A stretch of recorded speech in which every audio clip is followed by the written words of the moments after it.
সিলেটের কোম্পানীগঞ্জ উপজেলার ভোলাগঞ্জ থেকে লুট হওয়া বিপুল পরিমাণ সাদা পাথর উদ্ধার করেছে আইনশৃঙ্খলা বাহিনী। গতকাল রাজধানীর ডেমরা থানার সারুলিয়া এলাকায় 7টি পাথরের আড়তে অভিযান চালিয়ে আনুমানিক 40,000 ঘনফুট সাদা পাথর উদ্ধার করা হয়। এছাড়া ঢাকা সিলেট সহ বিভিন্ন অঞ্চল থেকে 89,000 ঘনফুট পাথর উদ্ধার করা হয়েছে। ভোলাগঞ্জ এলাকা থেকে প্রায় 2 লাখ ঘনফুট সাদা পাথর লুট করা হয়েছে, যার বাজার মূল্য আনুমানিক 200 থেকে 250 কোটি টাকা। এই ঘটনার পর থেকে লুট হওয়া এসব পাথর উদ্ধারে তৎপরতা শুরু করে প্রশাসন ও আইনশৃঙ্খলা বাহিনী।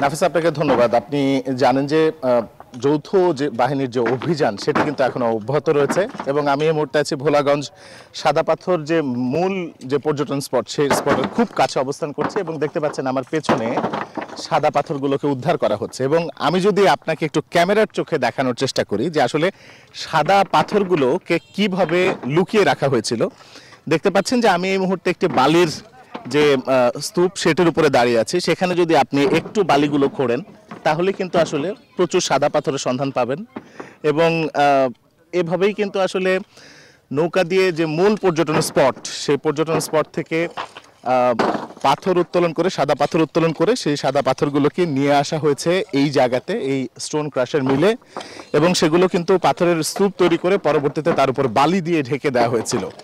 এবং নির্বাহী ম্যাজিস্ট্রেট আশিকের নেতৃত্বে যৌথ বাহিনীর একটি দল তারা এখানে এসে আজকে এই উদ্ধার অভিযান শুরু করেছে এবং এই পাথরগুলোকে উদ্ধার করে কিন্তু আবারও ফিরে নিয়ে যাওয়া হবে বা প্রতিস্থাপন করা হবে ভোলাগঞ্জ সাদা পাথর এলাকায়। এবং আপনি জানেন যে আসলে এই উদ্ধার অভিযানে এখন পর্যন্ত 89,000 ঘনফুট পাথর উদ্ধার হয়েছে এবং এখন পর্যন্ত সেগুলোকে প্রতিস্থাপন করা হচ্ছে। যদিও পরিবেশ কর্মীদের একটা দাবি রয়েছে, তারা বলেছেন যে আসলে এই পাথর যথাযথ জায়গায় প্রতিস্থাপন করলে আসলে প্রাকৃতিকভাবে সেটা আসলে প্রতিস্থাপন হবে কিনা সেটি নিয়ে কিন্তু তাদের মধ্যে প্রশ্ন রয়েছে। এবং এছাড়াও কিন্তু এখানে আশপাশে যেই স্টোন ক্রাশার মিলগুলো রয়েছে সেগুলোতেও কিন্তু আসলে একই চিত্র কিন্তু দেখা গিয়েছে এবং দেখতে পাচ্ছেন যে উদ্ধার অভিযান কিন্তু অব্যাহত রয়েছে।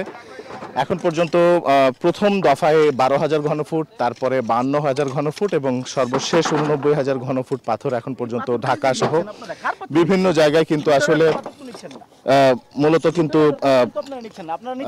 উদ্ধার করা হয়েছে। এবং বিশেষ করে এখানে যারা রয়েছেন তাদের সঙ্গে আমরা কথা বলবো এবং পরবর্তীতে এই বিষয়ে আপনাদেরকে বিস্তারিত আবারও জানাবো। এই ছিল আমার কাছে সর্বশেষ। ফিরে যাচ্ছি আপনার কাছে স্টুডিওতে। বান্ডেল থাকলে প্রতি সেনমানিতে টাকা বাঁচবে। বিকাশ সেনমানি বান্ডেল কিনে জিতুন প্রতি লেনদেনে।